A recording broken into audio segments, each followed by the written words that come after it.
자, 지난주에 우리 물의 순환을 하다가 좀 못했는데 잠시만.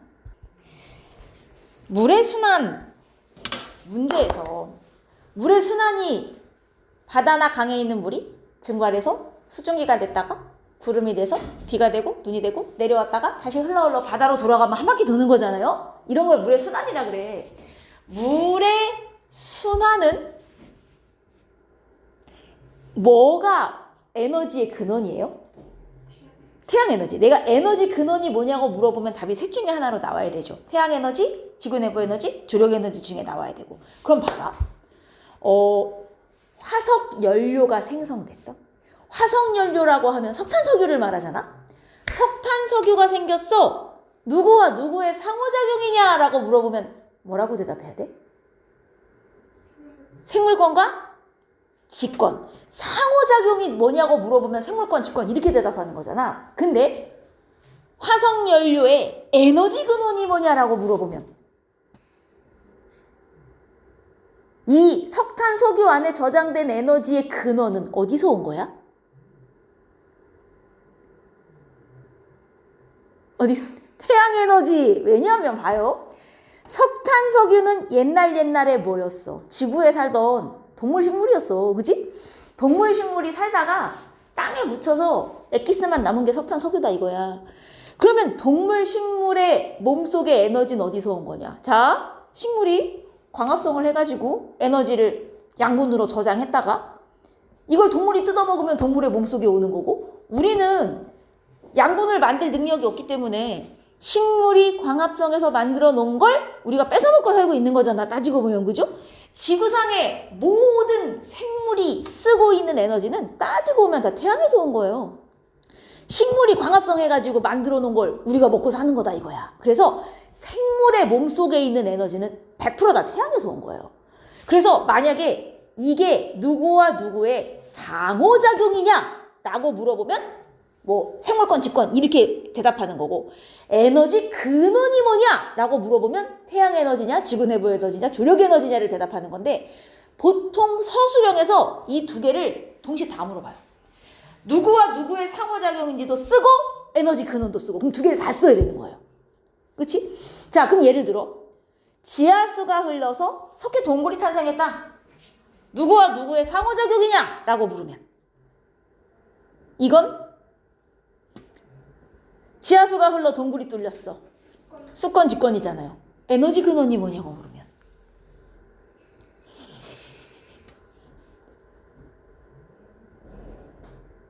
에너지 근원? 이거 태양 에너지예요. 왜냐면 지하수가 어디서 온 건지 생각해봐요. 물이 증발해서 수증기가 됐어. 구름이 돼서 비가 되어 내렸어. 그 중에 일부가 땅속에 스며들어 지하수가 된 거거든. 물이 순환하는 과정 중에서 만들어진 거예요. 물 순환의 에너지 근원은 태양 에너지 아니야? 그래서 근원은 태양 에너지가 되는 거야. 그러니까 누구와 누구 사이에 상호작용이냐라고 물어보는 거랑 에너지 근원이 뭐냐라고 물어보는 건 다른 질문이에요. 잘 생각하셔야 돼. 그 중에 이제 물 순환의 에너지 근원은 당연히 태양 에너지, 아니면 뭐 태양 복사 에너지라고 쓰셔도 되고, 태양 에너지 혹은 태양 복사 에너지. 자, 물이 순환할 때 지금 여기서 이제 잘 봐요. 우리 바다부터 봅시다. 바다를 기준으로. 바닷물이 맨날 제자리에 있진 않아요. 바다에서 나가는 물도 있고 바다로 다시 들어오는 물도 있어요. 바다에서 나가는 물의 양이 지금 1년에 얼마로 되어 있어? 숫자가. 바다에서 나가는 거 320. 증발로 지금 320이 매년 날아가요. 그죠?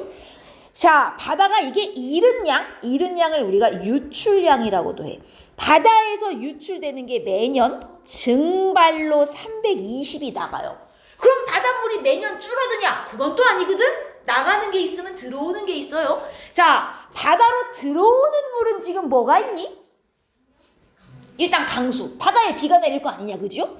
강수로 284가 들어와요. 들어오는 양은 유입이라고 해요. 유입량. 자, 강수로 들어오는 것밖에 없어요?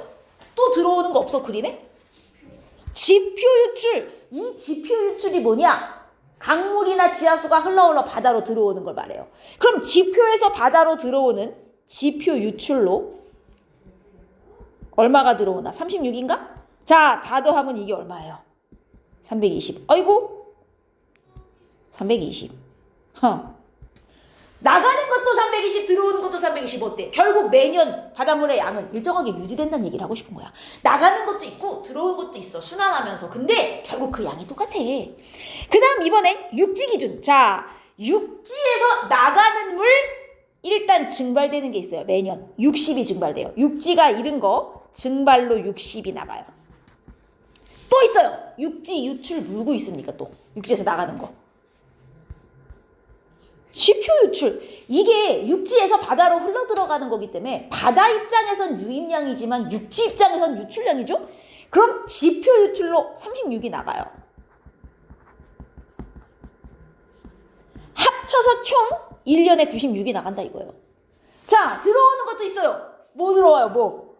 강수. 지구 지표에도 비가 내릴 거 아니니? 강수로 96이 들어오죠. 나가는 양 들어오는 양이 또 똑같네. 결국 지표의 물의 양도 늘 일정하네. 이번에는 대기예요. 대기. 자, 대기로 매년 들어오는 물이 뭐가 있니? 숫자로 불러봐. 일단 증발 320. 육지에서도 바다에서도 증발되고 육지에서도 증발되고 증발로 총 바다 증발로 320. 그 다음 육지 증발로 60 합쳐서 380이 매년 들어가. 들어가는 게 있으면 나가는 것도 있어요. 대기에서 나가는 물 뭐 있어? 나가는 물.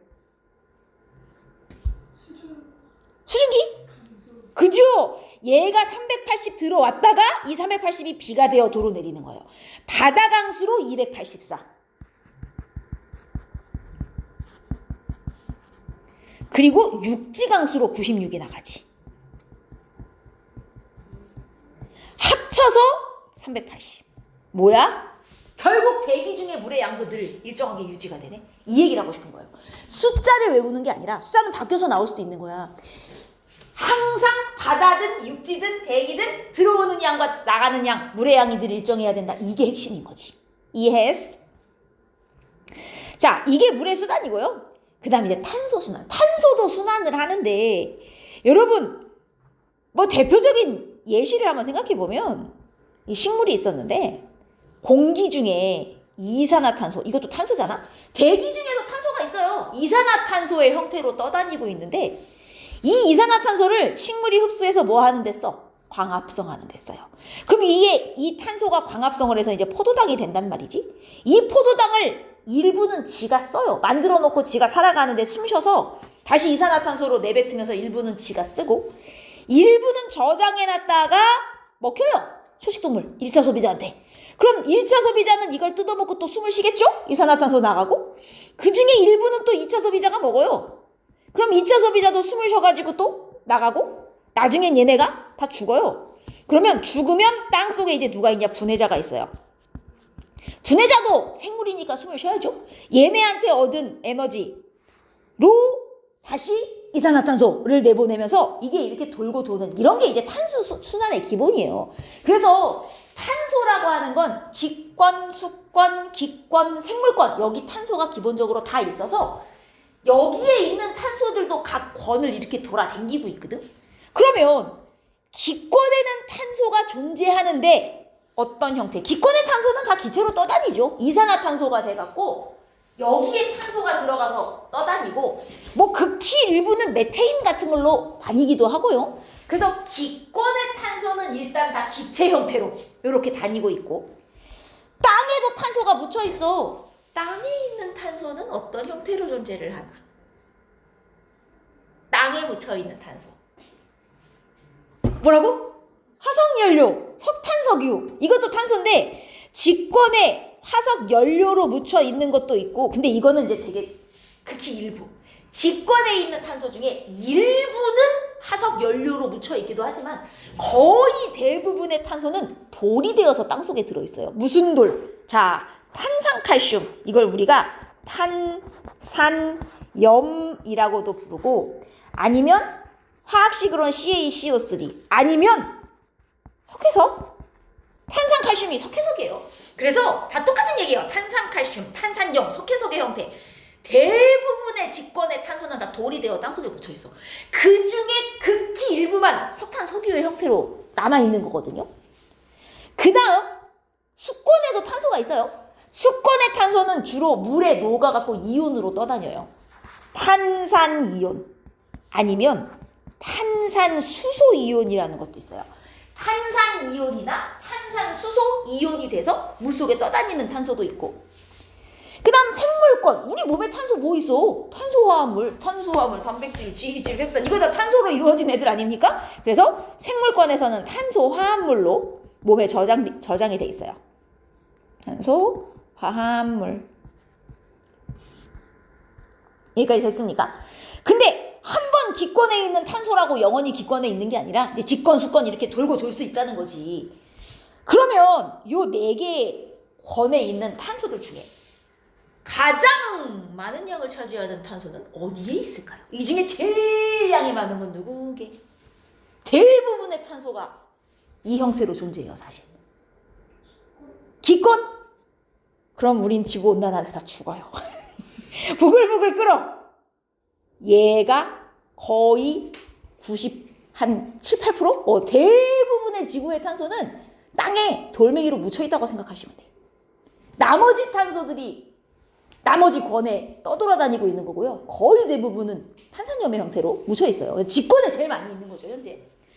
근데 이게 탄소가 이런 식으로 돌고 순환을 하는데, 물도 순환하면서 그 양이 일정하게 유지되듯이 원래는 탄소도 순환하면서 양이 일정하게 유지가 돼야 돼요, 원래는. 근데 문제는 지금 이 탄소 순환이 이제 깨지고 있는 게 문제예요.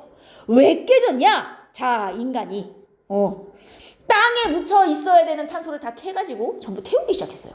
그럼 직권에 있어야 되는 탄소가 다 이제 어디로 갔어? 기권으로 다 날아갔어요. 그럼 직권의 탄소는 줄고 있죠, 지금? 기권의 탄소는 늘고 있죠? 근데 문제는 기권의 탄소는 뭘 해? 지구를 온난화시키는 역할을 하는 거야. 이거 다 온실기체거든요. 그러면 기권의 탄소량이 늘어나니까 지구가 온난화돼서 지금 문제가 되고 있다. 그러면 직권 탄소는 줄어? 기권 탄소는 늘어? 지구 전체 탄소량은 어때? 똑같죠. 지구 전체 탄소량은 유지가 되는 중이에요. 근데 직권에 있는 게 기권으로 나가는 게 문제가 되는 거야, 지금. 자, 그러면 여기 여러 가지 형태로 탄소가 왔다리 갔다리 하는 걸 몇 개 표시를 해놨어요. 자, 이 중에 우리한테 중요한 건 사실 기권의 탄소야. 얘가 지구를 자꾸 온난화시키니까. 그럼 이 중에서 기권의 대기 중에 탄소가 증가하는 이동을 한번 모두 골라볼까요? 대기 중에 탄소를 증가시키는 거. 번호로 불러보자. 몇 번? 1번 일단. 그죠? 1번. 또 몇 번? 4, 3. 그죠? 3. 호흡도 따지고 보면 대기 중에 이산화탄소를 늘리는 작용이지. 우리가 이산화탄소를 내뱉으니까. 또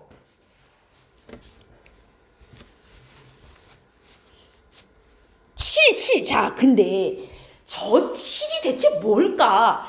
요 6, 7을 보면 이산화탄소 공기 중에 이런 게 지금 바다로 왔다리 갔다리 하는 화살표가 표시가 돼 있어요. 이건 뭐냐면 대기 중에 이산화탄소가 이게 가만히 냅두면 지가 알아서 바닷속으로 녹아 들어가갖고 탄산이온이 되기도 해요. 많은 양은 아니지만 이산화탄소가 물속에 녹아 들어가거든. 가만히 냅두면. 이걸 이제 우리가 용해라고 부르고, 또 가만히 냅두면 바닷속에 녹아있던 이산화탄소가 도로 밖으로 나오기도 해요. 이거를 이제 방출이라 그래요. 요거를 표시해 놓은 건데, 이 용해 방출은 조금 신경을 써야 되는 게, 이게 뭐하고 상관이 있냐면, 자, 지구가 온난화가 되는 거야. 기온이 올라가. 지구가 따뜻해지잖아요? 바닷물도 따뜻해진다? 자, 그러면 이 용해 양은 어떻게 될까? 지구가 따뜻해져. 저 용해 양은 증가 감소. 중학교 때 기체의 용해도는 온도가 높아지면 어떻게 된다? 아니지. 봐봐. 설탕, 소금 같은 애들은 찬물보다 따뜻한 물에 잘 녹아요. 그죠? 고체는 따뜻할수록 잘 녹아. 따뜻할수록 용해도가 증가한다. 이렇게 얘기를 해. 근데 기체는, 자, 니네가 사이다를 먹는데 냉장고에 있는 시원한 사이다와 방구석에 따뜻하게 보관해놓은 사이다를 먹는다고 쳐봐. 어느 쪽이 더 탄산이 센가? 시원하네. 그 탄산이 이산화탄소가 녹아있는 거야 안에. 기체는 차가워야 잘 녹아. 고체랑 반대야. 그러면 기체는 차가울수록 잘 녹는다. 지구가 따뜻해져요. 이산화탄소에 용해되는 양이 어떻게 돼? 줄어요. 왜냐면 물에 기체의 용해도가 감소를 해서.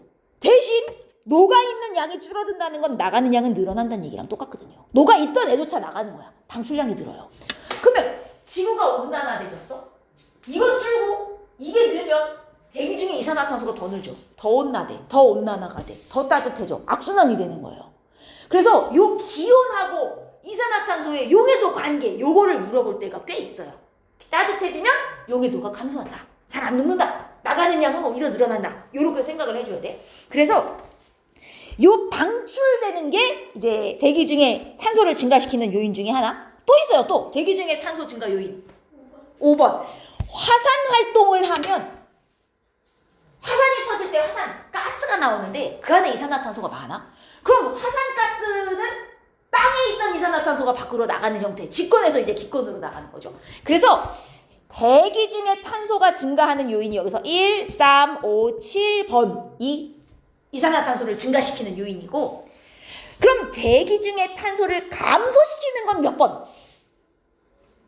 2번. 일단 2번. 이산화탄소를 흡수하는 거죠. 광합성. 그 다음 4번. 자, 이건 잘 생각할게. 4번은 화석연료. 생물권과 직권 사이의 상호작용이죠. 생물권에 있던 탄소가 땅에 묻히는 거야. 자, 기권하고 상관이 없는 과정이에요. 이 같은 경우는.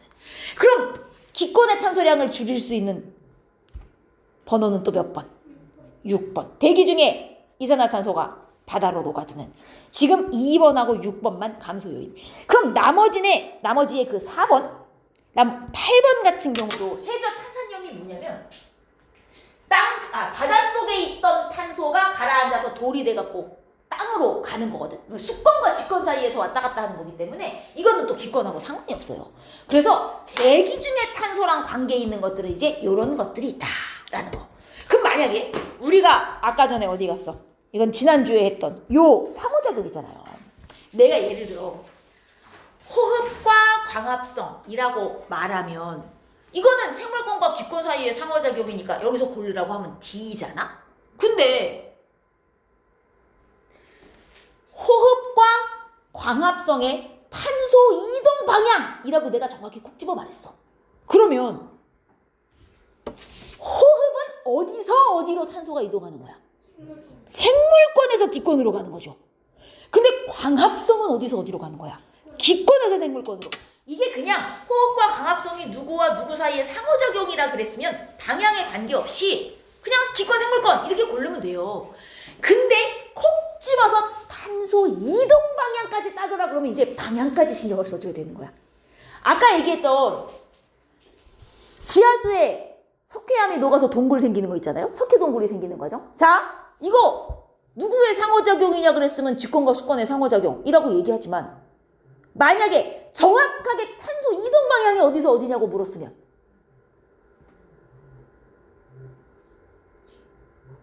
직권에서 수권으로. 석회암이 탄소를 많이 갖고 있거든. 이 석회암이 지하수에 녹아서 구멍이 뚫리는 거기 때문에 땅에 있던 탄소가 수권으로 가는 거예요. 녹아 들어가는 거예요. 근데 석회동굴하고 정반대되는 과정이 있는 거 알아? 석회동굴 안에 들어가면 천장에 돌 고드름 주렁주렁. 이거 뭐라고 부르는지 알아? 몰라요? 이거 뭐라고 불러? 에라이. 종유석 못 들어봤어? 종유석? 이게 지하수에 녹아있던 석회암이 도로 나와서 조금씩 쌓인 거야. 오랜 세월 동안. 그럼 만약에 종유석이 형성됐다. 탄소 이동 방향이 어디냐? 이건 수권에서 직권인 거야. 그러니까 둘 다 상호작용으로 치면 직권 수권인데 탄소 이동 방향은 반대가 될 수도 있어. 그래서 누구와의 상호작용이냐고 물어보는 거랑 정확하게 탄소 이동 방향이 어디서 어디냐고 물어보는 거랑 또 달라. 탄소 이동 방향은 방향까지 꼭 고려를 해줘야 되는 거라. 무슨 말인지 알겠죠? 여기까지가 지구계에 대한 내용이고요. 지진과 화산을 일으키는 에너지의 근원은 지구 내부 에너지죠. 이거는 태양하고 아무 상관이 없어요. 지진하고 화산을 합쳐서 뭐라고 부르냐? 지각변동. 지각변동. 그러면 얘의 에너지의 근원은 지구 내부 에너지예요. 지각변동이 일어나는 원인은 뭔데? 누구의 대류? 그죠? 우리 땅 속에도 대류하는 애가 둘이 있어. 멘틀도 대류하고 외핵도 대류한단 말이야. 근데 땅이 움직이는 건 사실 멘틀 대류에 의한 현상이거든. 자, 그러면 이 대륙의 이동은 누구와 누구 사이의 상호작용이라고 봐야 됩니까? 직권. 멘틀이 대류했더니 땅이 움직이더라. 멘틀도 직권, 위에 있는 땅도 직권. 이거 직권과 직권 사이의 상호작용이에요. 그러니까 같은 권끼리도 상호작용을 할 수 있어요. 그래서 에너지의 근원은 지구 내부 에너지, 상호작용으로 치면 직권인데 이제 원인은 멘틀의 대류죠. 그러면 멘틀이 왜 대류하냐고 정확히 물어보면 멘틀은 왜 대류하는가? 온도, 좋아요.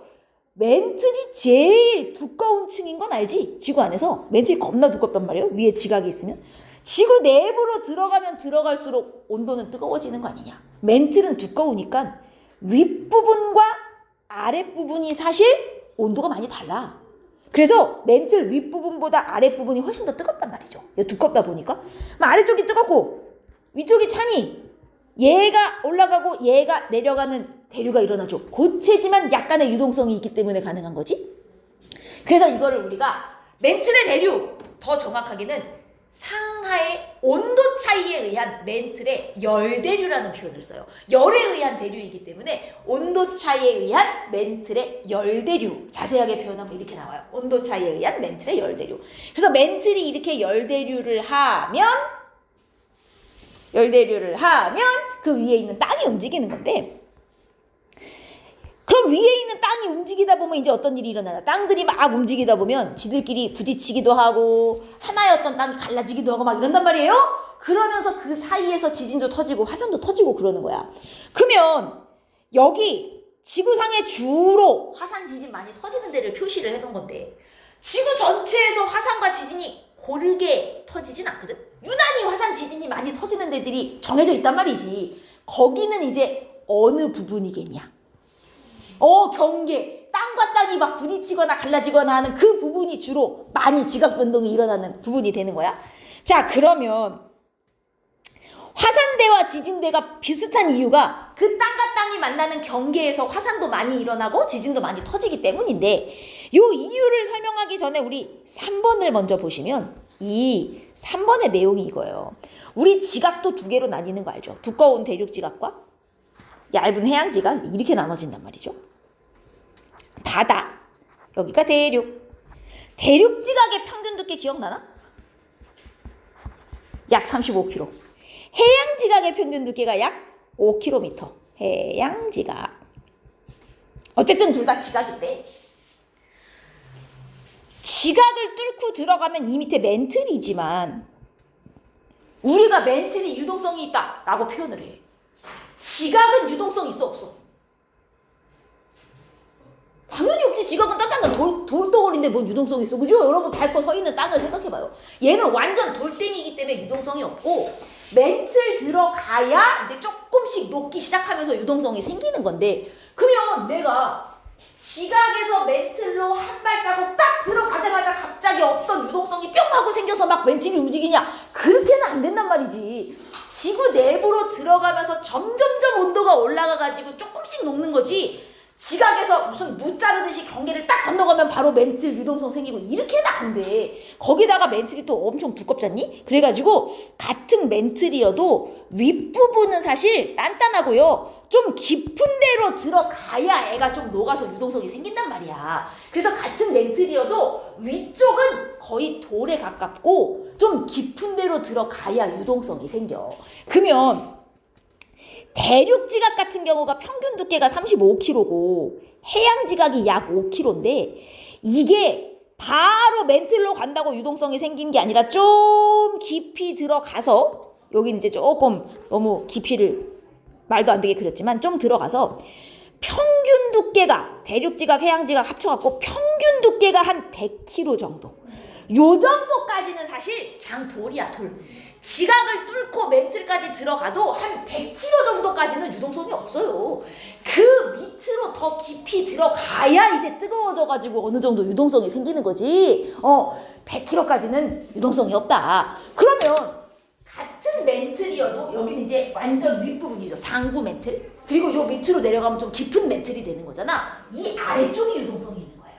그럼 요 아래쪽에서 유동을 막 하면 이 위에 지각하고 멘틀 윗부분이 붙어서 통으로 같이 움직이는 거야. 지각만 딸랑 혼자 움직이는 게 아니고요. 지각하고 멘틀 윗부분은 붙어서 같이 통으로 같이 당기고 멘틀의 아랫부분이 유동성이 있는 거야. 뭔 말인지 이해되지? 그래서 요 지각하고 멘틀 합쳐서 통으로 같이 움직이는 요 100km 여기까지를 우리가 뭐라고 부르는 거냐? 암석권이라고 부르고, 여기까지는 진짜 그냥 돌인 거죠. 단단한 암석권이라 부르고, 요 암석권이 지구 전체에서 한 덩어리로 붙어있는 게 아니라 몇 개로 조각조각 나 있는 거 알죠? 이 암석권의 조각조각을 우리가 판이라고 부르는 거예요. 암석권 조각 나 있는 덩어리를 판이라 그래요. 이게 한 덩어리로 붙어있는 게 아니라 이제 몇 덩어리로 좀 쪼개져 있는 거. 그리고 요 100km를 넘어가서 이제 지하로 내려가야 그 다음에 유동성이 생기는 거야. 암석권은 유동성이 없어요. 그러면 요 밑으로 내려가서 유동성이 생기는 이 부분을 뭐라고 불러? 여기가 이제 연약권이고, 이 연약권은 100km부터 어디까지? 여기까지가 100km 암석 연약권이면 100km부터 지하 약 400km까지 요 사이가 연약권. 여기가 진짜 유동성이 있는 부분이에요. 이해되지? 그래서 멘틀 유동성 때문에 지각이 혼자 움직이는 게 아니고 깊은 곳에 멘틀이 유동하면 위에 얕은 멘틀과 지각이 같이 움직이는 거예요. 이걸 판이라고 부르는 겁니다. 이해하셨어? 물론 판이 이제 평균 두께가 100km고 대륙 지각이 포함된 판은 대륙판, 해양 지각이 포함된 판은 해양판이라 하는데, 대륙판이 해양판보단 두꺼워. 근데 평균적으로 이제 100km가 나온다는 거고, 대륙판은 두껍고 해양판은 얇고, 대신 밀도는 누가 크다? 해양판이 밀도가 커서 둘이 만나면 해양판이 더 무거워요. 뭐 여튼, 그리고 이 밑에 연약권 부분이 이제 유동성이 있는 부분이에요. 이게 약 400km까지 존재를 해. 자, 400km보다 더 깊이 들어가면, 400보다 더 깊이 들어가면 그 다음은 아니에요. 아직도 멘틀이에요. 이게 뭐냐면 여기까지가 이제 상부 멘틀 끝나는 거예요. 사실 400km 정도까지가 한 상부, 요 밑으로 들어가면 진짜 하부 멘틀인데, 우리는 하부 멘틀을 따로 안 배워요. 하부 멘틀을 배우고 싶으면 이제 지구과학원을 선택을 하면 하부 멘틀을 거기서 배우고, 여기서부터는 여기 통합과학까지는 이 밑에 진짜 깊은 멘트는 하지도 않아요. 딱 여기까지, 연약권까지밖에 안 하는 거야. 실제로 멘트는 지하 몇 킬로까지? 2,900km까지 있어요. 거기까지가 다 멘틀이에요. 거기를 뚫고 가야 왜 얘기 나오는 거예요. 자, 그래서 여기 3번을 먼저 채우자면, 지각과 상부 멘틀 일부를 포함하는, 그러니까 여기까지가 다 단단한 돌덩어리인 거죠. 이게 암석권. 이게 암석권. 다른 이름으로는 이게 이제 판입니다. 이게 암석권이라고도 하고 판이라고도 불러도 돼요. 그 다음 2번이 암석권 밑에서 용융되어 있어서 유동성을 띠는, 이 부분을 우리가 연약권이라 하는 거예요.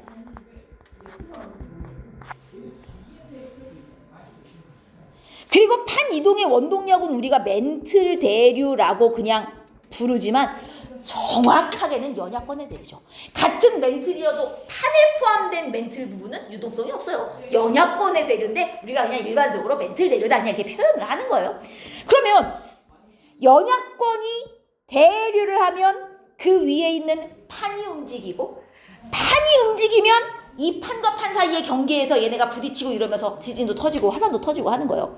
같은 판이어도 판의 중심부, 한가운데 이런 데는 지진 화산이 거의 없어요. 판의 가장자리, 경계 부분이 주로 화산이나 지진이 많이 나죠.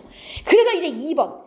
왜 화산대와 지진대의 분포가 이렇게 비슷합니까? 그 이유를 쓰라고 하면 멘틀 대류에 의해 판이 움직이면 어디서? 판과 판의 경계에서. 얘네들이 부딪히고 막 깨지고 이러면서 이제 지각 변동이 활발하게 일어난다는 거죠.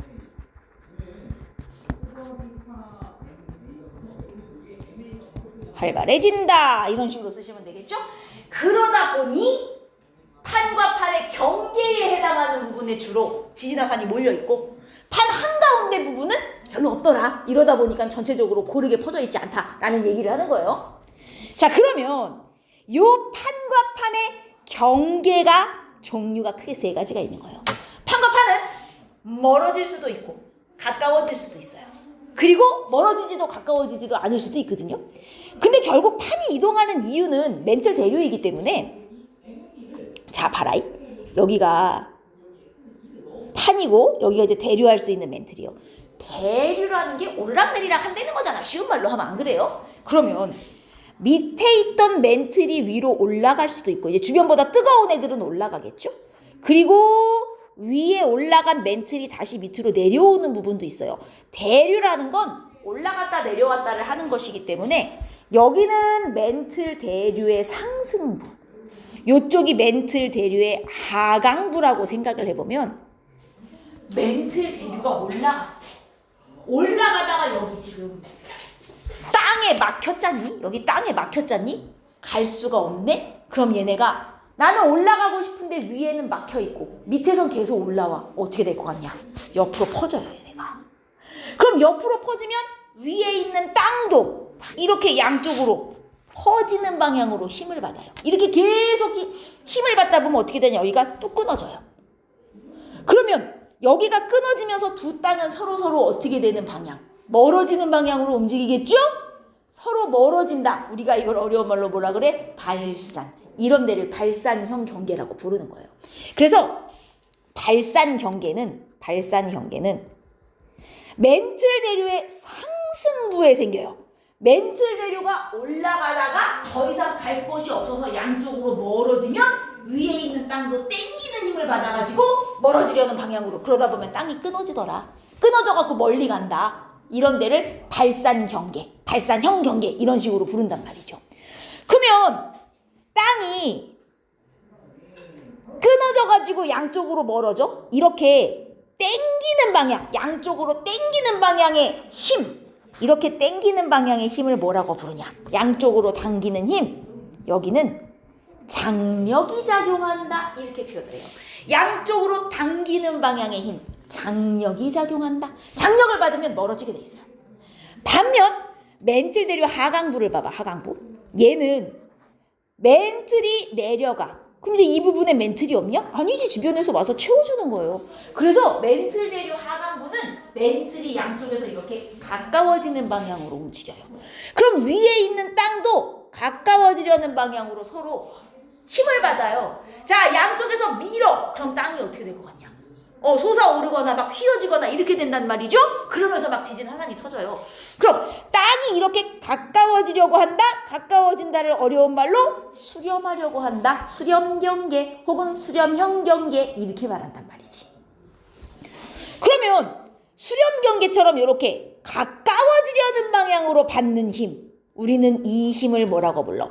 반대로 땡기면 장력, 양쪽에서 밀면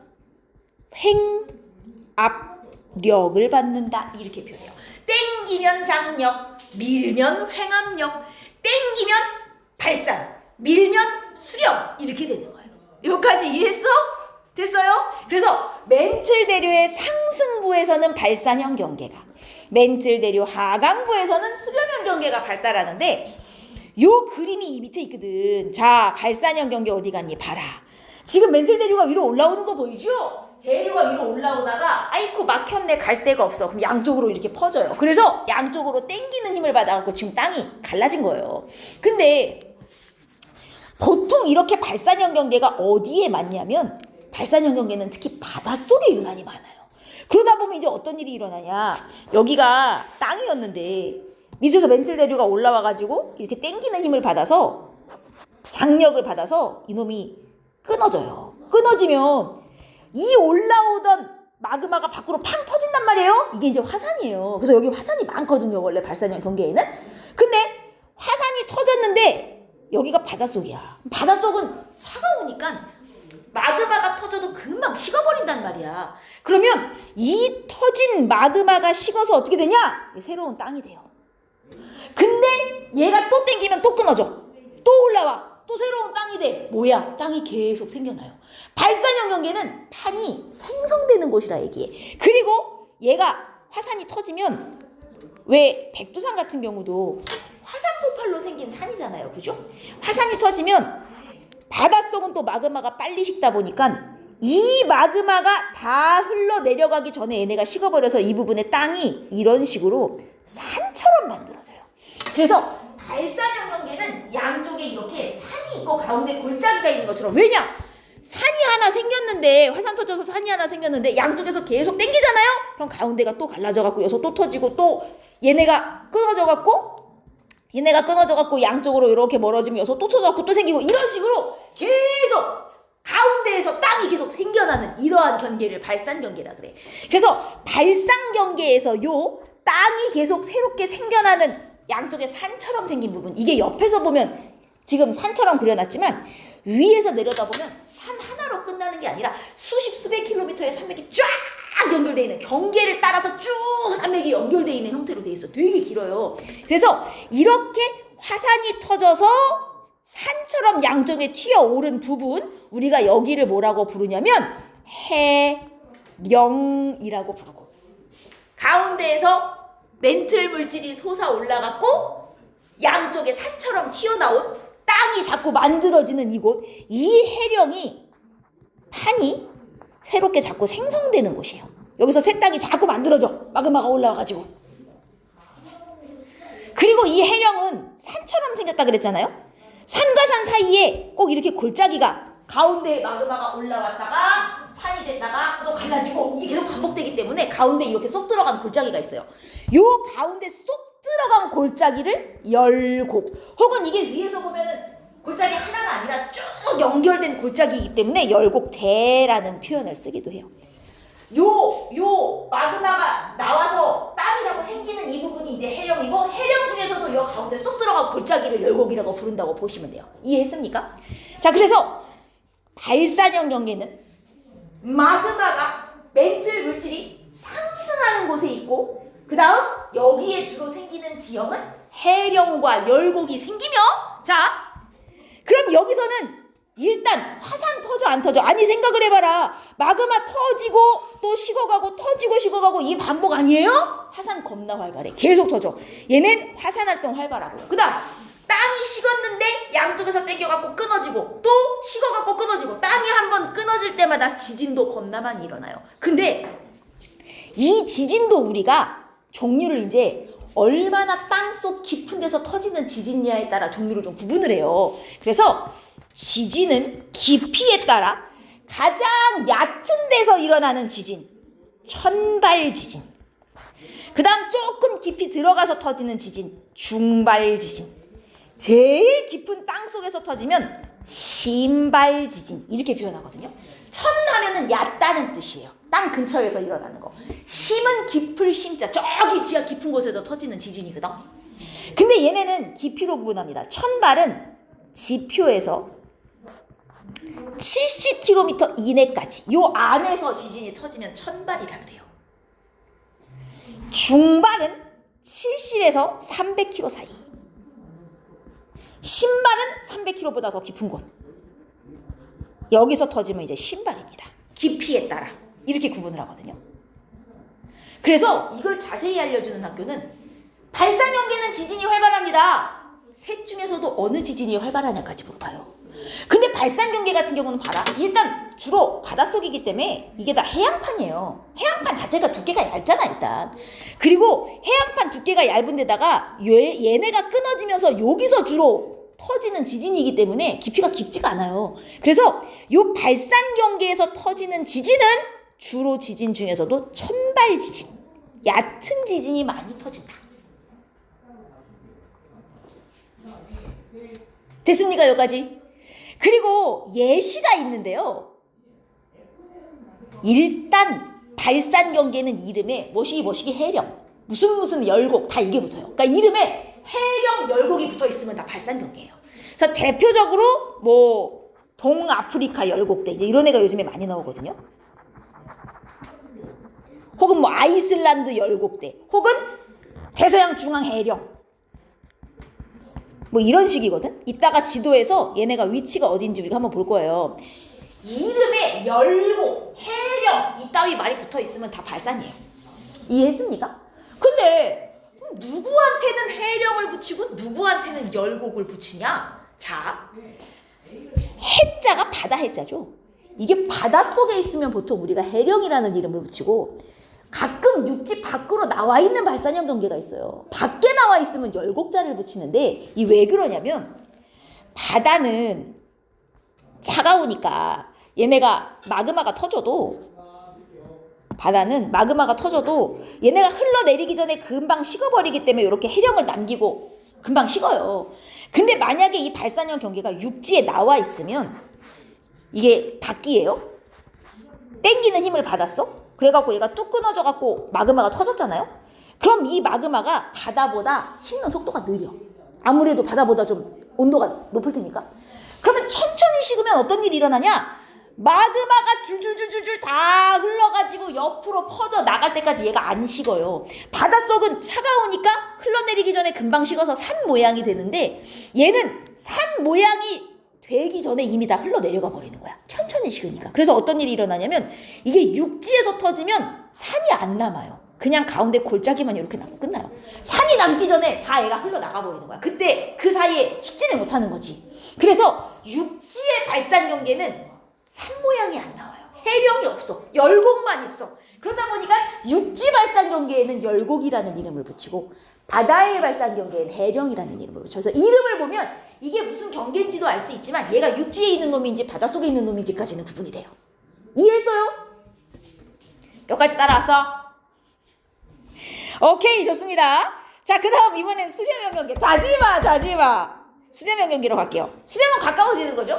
멘트대료 하강부. 근데 수렴형 경계엔 다시 두 가지. 사실은 여러분 이게 하나가 더 있어요. 해양판의 수렴형 경계도 있는데, 왜 제가 여기서 뺐냐면 대륙판 해양판과 해양판 해양판은 90%가 똑같거든요. 네, 한두 개만 차이가 나거든. 그래서 요거만 한번 짚고 넘어갈 건데, 대륙판 수렴형 경계까지만 일단 한번 해볼게요. 대륙판은 두껍잖니. 이쪽에 두꺼운 대륙판이 있고 이쪽에 두꺼운 대륙판이 있고, 자, 이 사이에 바다가 있는 땅이었어요. 바다 밑에는 얇은 해양판이 뭐 있었겠지. 근데 얘네가 멘틀대류의 하강부여가지고 양쪽으로 미는 힘을 받은 거예요. 횡압력이라는 힘을 이렇게 받았어요. 그럼 어떤 일이 일어나냐? 이게 땅인데 양쪽에서 밀어. 얘가 어떻게 되냐? 이렇게 위로 솟아요. 얘가 구부러져가지고. 그래서 시간이 흐르면 이 땅과 이 땅이 가까워지면서 나중에 어떻게 되냐면 두 땅이 달라붙으면서 바다 밑에 있던 땅이 이렇게 솟아 올라가지고 산이 돼요. 두 땅 사이에 이렇게 높은 산맥이 올라와요. 바닷물은 이제 흘러나가 버리고 산이 되는 거야. 자, 수렴형 경계는 가까워지면서 이 사이에 있는 땅이 솟아올라서 산맥을 만들어요. 요렇게 땅이 휘어져서 만들어진 산, 우리는 이걸 습곡산맥이라 하고,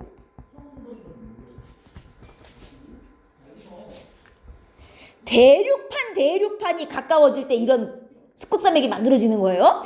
그리고 대륙판이 가까워지는 수렴형 경계는 특별히 두 판이 부딪혀서 만들어진다. 그래서 충돌형 경계라고도 불러요. 수렴형 경계 중에서도 충돌형에 속하는 거예요. 그럼 여기서는 주로 습곡산맥이 많이 만들어지고요. 자, 지진 당연히 활발한 게, 아니 땅이 휘어지는데 무슨 스펀지처럼 휘어지진 않아요. 엄청 지진을 많이 일으키면서 휘어지거든요. 근데 화산이 있냐 없냐? 얘는 멘틀 대류의 하강부 아니겠니? 멘틀이 밑으로 내려가는 곳이에요. 이게 올라와서 터져야 화산이 되는 건데 얘는 오히려 멘틀이 밑으로 내려가는 곳이죠. 그래서 화산이 없어요. 땅이 휘어지니까 지진은 활발한데 멘틀이 마그마가 밑으로 내려가는 지역이라 화산이 안 터져요. 대표적인 습곡산맥에 누가 있게? 땅과 땅이 밀어붙여갖고 바닷속에 있다가 올라와서 만들어진 산맥, 히말라야예요. 히말라야 산맥이 딱 이렇게 만들어진 건데, 그래서 히말라야는 지진이 되게 활발해요. 근데 여기는 화산이 없다요. 화산은 안 터져요. 이게 충돌형, 대륙판의 수렴형 경계라서 그래요. 이해했습니까? 히말라야는 두 판이 만난 거야. 이따 지도를 내가 보여주겠지만, 인도, 밑에가 이제 히말라야 밑이 인도, 그리고 여기가 아시아, 유라시아판, 인도 오스트레일리아판과 유라시아판이라고 두 판이 만난 건데 둘 다 대륙판이거든요. 원래 인도는 저기 밑에 남북 쪽에 있었어요. 지구가 만들어지던 초창기에. 근데 얘가 점점 멘틀 대륙을 타고 스금스금 올라가고 여기 있는 아시아 대륙이랑 딱 충돌을 한 거예요. 그러면서 밑에 있던 땅이 솟아올라가고 히말라야가 됐고, 이 인도는 지금도 계속 위로 올라가려고 해요. 계속 밀고 있어요. 그래서 히말라야 산맥은 지금도 높아지는 중이에요. 히말라야 산꼭대기에서 뭐 나오는지 알아요? 조개 화석. 원래는 얘가 뭐가 옛날에 바다 밑에 있었던 얘기예요. 원래는 바닷속에 있었던 거야. 바다 밑에서 조개가 있다가 올라온 산인 거지. 이해됩니까? 오케이. 이런 게 대표적인 수렴형 경계 중에서도 충돌형. 우리 지금 수렴형 경계 하고 있어요. 수렴형 경계 대륙판 사이에 수렴을 일단 했고요. 같은 수렴이어도 대륙판, 해양판에 수렴이 따로 있어요. 자, 대륙판이 이렇게 두껍고 해양판이 얇잖니? 바다야. 수렴이니까 가까워지는 방향으로 힘을 받았겠지. 둘이 만났어요. 아까 대륙판이 만났을 때는 밑에 있던 땅이 솟아올랐단 말이야. 근데 대륙판, 해양판이 만났어. 둘 중에 누가 무겁죠? 해양이 무겁죠. 그러면 둘이 만나면 무거운 놈이 밑으로 파고들어요.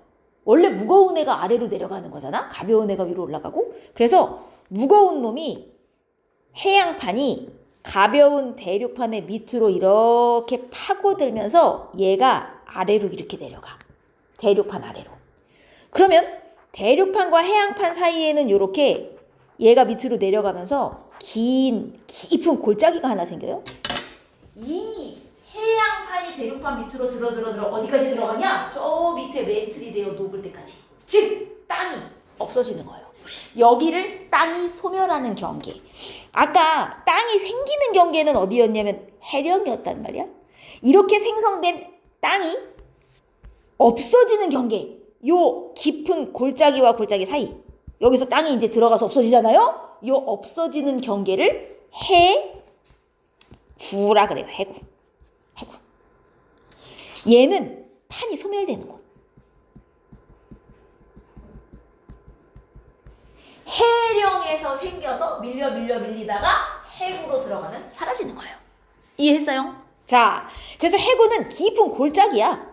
요 해구가 있는 곳이 딱 해양판, 대륙판의 경계에 해당하고, 그 다음 얘가 이 밑으로 이렇게 기어 들어가잖아요. 기어 들어가면서 요 사이에서 대륙판과 해양판이 막 마찰을 해요. 땅과 땅이 마찰하면서 드륵드륵 이렇게 기어 내려가는 거야.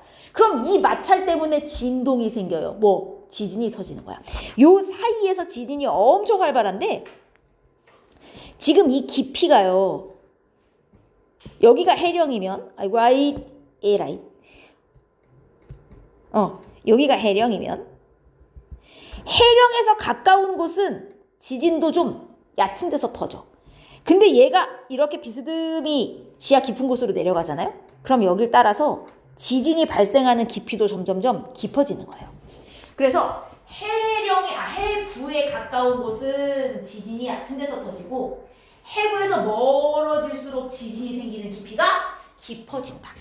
요 지진이 생기는 위치를 진원이라고 하는데 해구에서 멀어질수록 그것도 어느 방향으로 멀어지는 거냐 잘 봐라. 대륙판 쪽. 이쪽이 대륙판이고 이쪽이 해양판이잖니? 해구 기준 대륙판 쪽으로 가면 갈수록 지진이 터지는 깊이가 깊어지는 거예요.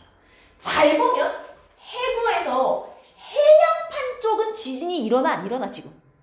이쪽은 지진이 없죠? 여기만 터지는 거잖아요. 그죠? 해구 기준으로 대륙판 쪽은 지진이 활발. 근데 해양판 쪽은 지진이 거의 안 일어납니다. 그리고 대륙판을 향하여 가면 갈수록 지진이 일어나는 깊이, 진원의 깊이는 깊어지고. 그래서 여기는 일단 지진이 활발해요. 지진 어디 갔어? 활발하고. 그 다음 화산. 자, 아까 전에 요 대륙판의 수렴 경계는 멘틀 대류가 하강하는 곳이기 때문에 여기는 화산이 안 터진다 그랬거든. 근데 해양판과 대륙판의 수렴 경계도 사실 따지고 보면 멘틀 대류의 하강부예요. 여기도 멘틀 대류가 하강하니까 얘네가 가까워지면서 만난 거거든. 그럼 이론적으로는 마그마가 밑으로 내려가니까 화산이 안 터져야 정상이잖아. 근데 여기는 화산이 터져요. 왜 터지냐면 요 라인에서 지진이 활발하잖아요. 그리고 이게 화산도 같은 라인에서 터지는데 그냥 쉽게 외우려면 땅이 마찰하면서 열이 발생해서 지진이 터졌다 이렇게 외우면 편한데 실제로 이유는 그게 아니야. 땅과 땅이 뭐 마찰해봐야 얼마나 마찰한다고 지진 터질 만큼 마찰을 안 해요. 그러면 왜 여기는 하강부인데 지진이 터지냐? 이제 이건 되게 복잡한 이유가 있어요. 얘가 지하로 들어가다 보면 압력이 높아져가지고 이 땅들이 높은 압력을 받아요. 그러면 어떤 느낌이냐면 얘네를 쥐어짜서 돌 안에도 수분 같은 게 좀 포함되어 있거든요. 얘네가 깊은 곳으로 들어가면서 압력과 온도가 높아지다 보니 안에 포함되어 있는 수분이 나오고 포함되어 있는 수분이 나오면 이 주변에 돌의 녹는 점, 용융점이 떨어져요. 그래서 용융점이 떨어져갖고 녹아서 마그마가 돼서 터지는 건데 이 자세한 과정을 배우고 싶으면 지구과학을 하시면 되고 그냥 여러분은 여기 요 대륙판과 해양판 사이 여기 요 라인은 지진도 화산도 다 터진다. 요 정도까지만 외워주셔도 좋아요. 그리고 해구에서 멀어질수록 지진이 일어나는 깊이, 화산이 터지는 깊이도 같이 깊어진다. 요 정도만 기억해 주셔도 좋을 것 같아요. 자, 그래서 여기는 수렴 경계지만 화산도 같이 있다. 라는 것. 같은 수렴인데도 대륙판 충돌 그 수렴형 경계는 화산이 없었잖니? 대륙판 해양판 수렴 경계는 화산이 있어요. 그래서 아까 대륙판의 수렴 경계는 충돌형이라는 이름이 따로 있었잖아. 대륙판 해양판의 수렴형 경계도 이름이 따로 있어요. 한 놈이 다른 놈 밑으로 기어 들어간다. 그래서 이거를 섭입형 경계다. 섭입형 경계. 섭입이라는 건 기어 들어간다. 밀고 들어간다. 뭐 이런 의미예요. 그래서 대륙판은 충돌형, 대륙판 해양판은 섭입형. 근데 어쨌든 종류로는 둘 다 수렴형 경계에 속하는 것이고 가까워지는 것이고 그 다음 자 지진은 둘 다 활발하게 일어나요. 지진은 둘 활발하게 일어나는데 그 중에서도 요 대륙판의 충돌형 경계 같은 경우는 지진 중에서도 어느 지진이 활발하냐면 얘는 천발부터 아까 얕은 지진이 있었죠? 중발까지 여기까지 활발하게 일어나고 요 대륙판 해양판의 수렴형 경계 같은 경우는 천발부터 해구에서 멀어지면 멀어질수록 얘가 깊어지잖아요. 지진이 일어나는 깊이가. 그래서 어디까지 가냐면 신발까지 다 가요. 신발 지진 이렇게. 대륙판의 수렴형 경계는 천발에서 중발까지. 대륙판 해양판의 수렴형 경계는 천발에서 신발까지 지진이 일어난다. 그리고 또 여기서 이제 생길 수 있는 지형이 자 여기가 화산이 활발하다 그러지 않았니? 지진도 일어나지만 화산도 터진다. 여기서 화산이 빵 하고 터지면 마그마가 위로 솟아올랐다가 바닷물이 차가우니까 금방 식어서 이렇게 섬이 돼요. 여기서 화산이 터져서 생긴 이 섬, 우리는 이런 섬을 뭐라고 부르냐? 호상열도라고 부릅니다. 호상열도. 요 화산 지진이 활발한 그림으로 치면 이제 요 라인이죠. 요 라인. 해양판과 대륙판이 이렇게 겹치는 라인. 요 라인에서 화산이 터져가지고 섬이 생긴 걸 호상열도라 그러고, 요 화산과 지진이 활발한 요 라인 있죠. 여기를 부르는 이름이 따로 있어요. 이거는 뭐 배울지 안 배울지 모르지만 여기를 섭입대라고 부르고, 이 해양판과 대륙판이 마찰하는 지진 화산이 활발한 요 라인을 섭입대, 혹은 다른 이름으로는 뭐 베니오프대라고도 부르는데, 사람 이름이에요. 섭입대를 발견한 사람, 뭐 이런 식으로 부르고, 요 라인을 따라 지진 화산이 활발하더라. 그래서 대륙판과 해양판 사이에 여기서 예를 들어 지진이나 화산이 특히 터졌어. 빵 터져가지고 여기에 섬이 생겨요. 섬이 이렇게 생기는 게 아니라 사실은 여기가 해구거든. 이 해양판이 대륙판 이렇게 전체적으로 이렇게 내려가고 있는 거거든요. 요 해구를 따라서 화산이 이렇게 터져가지고 여기를 따라 긴 섬이 이렇게 하나 생겨요. 그리고 이 그림을 내가 표현을 못하겠네. 옆에서 보면 이렇게 대륙이 있고 여기가 바다인데, 여기서 화산이 터져가지고 이렇게 위에서 내려다보면 요 해구와 나란하게 섬이 쭉 길게 생기는 이런 게 호상열도거든요. 위치상으로 여기가 우리나라, 요게 일본이에요. 일본이 딱 이렇게 생긴 섬이야. 일본이 길잖아요. 실제로 긴 일본 열도 앞에 딱 요 방향을 따라서 해구가 바닷속에 쫙 있어요. 일본 해구라고 부르는. 그러면 자, 요 호상열도 일본과 우리나라를 한번 비교해 봅시다. 어느 쪽이 더 지진 화산이 활발하나를 생각해 보면 일본이 훨씬 활발하죠. 그 이유가 일본 앞에는 바로 해구가 있어요. 해구에 완전 가까워요. 그럼 이 해구 근처에 요 라인이 지진 화산이 활발하잖아요. 얘는 해구 근처에 있다 보니까 얕은 지진, 천발 지진이 많이 일어나요. 지진의 세기가 똑같다고 치면 천발하고 신발 중에 아무래도 누가 피해가 크겠냐? 천발이 피해가 크죠. 가까운 데서 터지는데, 그죠? 근데 이게 우리나라 쪽으로 오면 진원의 깊이가 깊어져요. 그래서 우리나라에서 일어나는 지진은 좀 깊은 곳에서 신발이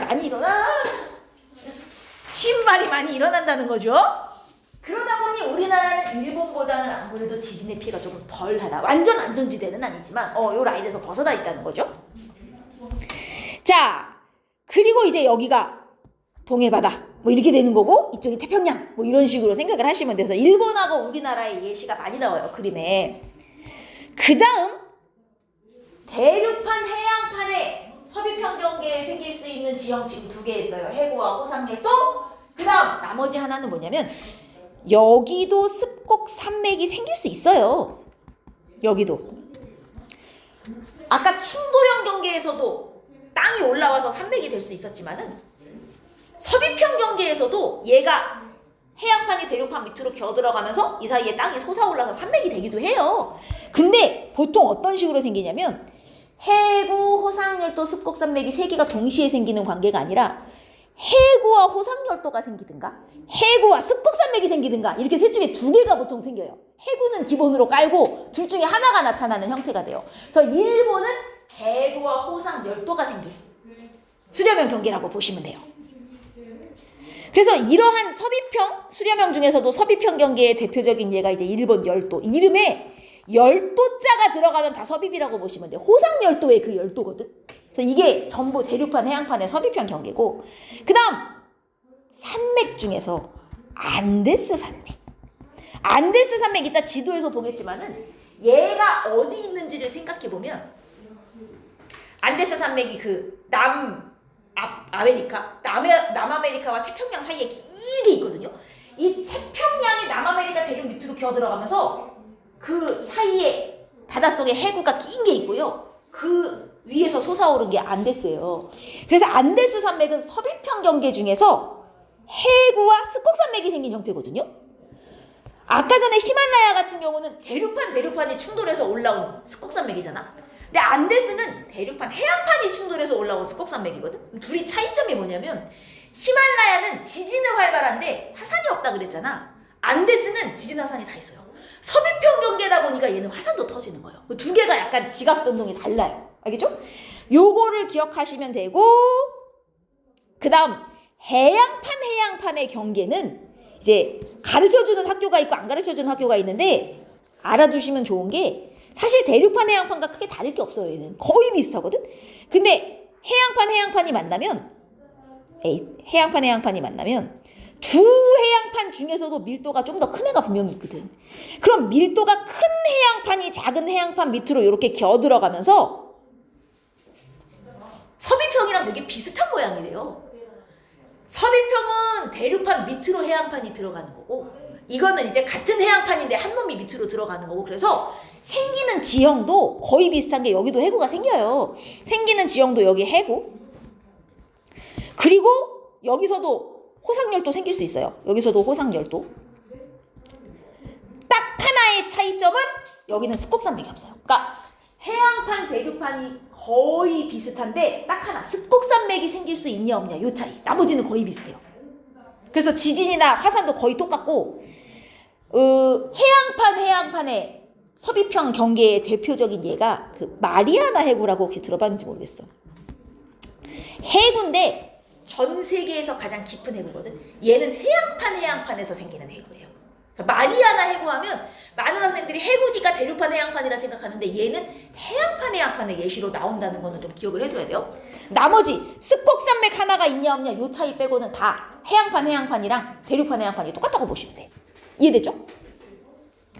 그 다음 이제 마지막 보존. 보존은 수렴은 가까워지는 거, 발산은 멀어지는 거. 얘는 가까워지지도 멀어지지도 않는 거라 보시면 돼. 가까워지지도 멀어지지도 않으면 어떻게 되는 거냐. 두 판이 이쪽 판과 이쪽 판이 두 판이 이렇게 비스듬히 이렇게 스쳐 지나가는 거죠. 가까워지지도 멀어지지도 않고 이렇게 스쳐 지나가는 경계예요. 이 보존형 경계인데, 그래서 보존형 경계 보시면 이게 원래 바닷속의 해령이에요. 해령. 자, 위에서 지금 내려다본 그림이야. 잘 봐. 해령이에요. 해령이니까 양쪽으로 발산 중이에요. 긴 이 열곡대가 지금 쭉 있는 거예요. 근데 어느 날 얘네가 중간이 끊어진 거예요. 그래서 시간이 흘렀더니 어떻게 됐냐면, 시간이 흐르니까 해령이 요쪽 해령과 요쪽 해령으로 끊어져 버린 거예요. 얘는 해령이니까 지금도 발산 중이야. 발산형 경계예요. 지진화산이 활발한. 얘도 해령이니까 지금도 발산 중이에요. 지진화산 활발. 근데 요 라인을 생각해보세요. 위쪽에 파는 일로 가고 아래쪽에 파는 일로 가고 어때? 서로 이렇게 스쳐 지나가고 있죠. 반대 방향으로. 이때 여기를 보존형 경계라고 불러요. 이렇게 스쳐 지나가는 해령과 해령 사이 반대 방향으로 움직여서 여기가 보존형 경계 중에서도 우리가 변환단층이라고 부르는 부분입니다. 변환단층. 주의할 점. 그럼 여기는 뭐냐? 여기 해령과 해령 바깥쪽. 자, 여기는 얜 땅이 이쪽으로 가죠. 발산 중이니까. 얘 이쪽으로 가죠. 어때요? 여긴 이동 방향이 같죠. 여기는 보존형이라 안 해요.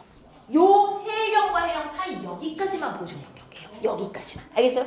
여기까지만 보존형 경계 변환단층이라 부르고, 이 바깥쪽은 변환단층이 아닙니다. 여기는 다르게 부르는 이름이 있는데 뭐 여기서는 1학년 때 모르셔도 되고, 어쨌든 중요한 건 여기만 보존형이에요. 요 사이만 반대로 움직이는 부분.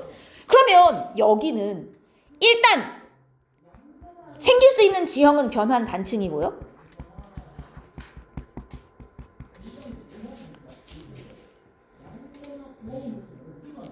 그 다음 지진이랑 화산. 자, 당연히 지진은 있어요. 땅과 땅이 움직이면서 마찰하잖아. 드륵드륵드륵드륵 마찰하잖아요, 둘이. 이 마찰에서 진동이 생겨갖고 지진이 터지는데, 얘는 이제 지진 중에서도 겉에서만 스쳐 지나가기 때문에 얘는 천발만 일어나. 천발 지진. 반면 화산은 어떨까요? 얘 지금 뭐 마그마가 올라오거나 그런 부분이 아니죠. 맨틀 대류의 상승이나 하강부가 아니에요. 여기는. 따라서 보존형 경계는 화산이 안 터집니다. 지진만. 그것도 천발 지진만 일어나요. 그럼 지금 보시면 모든 경계에서 공통으로 일어나는 지각 변동이 누구냐? 천발 지진. 천발 지진 모든 경계에 다 있어요. 그리고 이제 중발 신발은 있는 데도 있고 없는 데도 있고, 화산도 있는 데도 있고 없는 데도 있고, 이렇게 구분하시면 돼요. 천발 지진은 모두 공통. 그러면 대표적인 보존형 경계, 자, 이건 일단 지도에서 확인해 보겠습니다. 위치는 산 안드레아스 단층이라고 유명한 변환 단층이 있어요. 산 안드레아스 단층. 됐나요? 자, 그러면 이 부분에서는 이제 주로 어떤 문제들이 나오냐면, 봐라. 특히나 그 해령이 있는 곳. 여기가 바닷속인데 여기가 해령이에요. 해령은 보통 이렇게 산맥이 올라온 것처럼 생겼고 옆에서 보면 여기가 지금 바다고 여기서 멘틀 대류가 상승을 했다가 멀어져서 지금 새로 땅이 생기는 곳이란 말이죠. 자, 요 해령을 중심으로 그래프를 준단 말이에요. 가로축은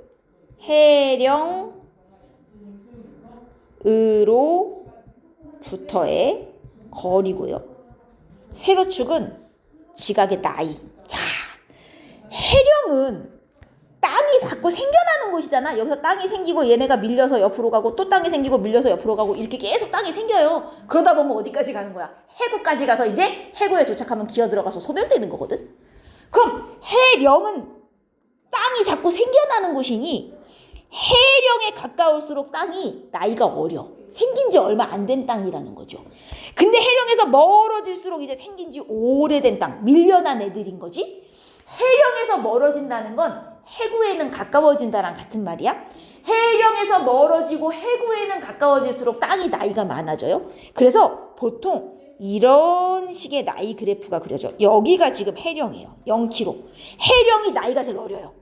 그리고 해령에서 멀어질수록 지금 나이가 많아지는 형태가 되죠. 밀리니까. 그러다가 해구에 도착하면 이제 소멸을 하는 거거든.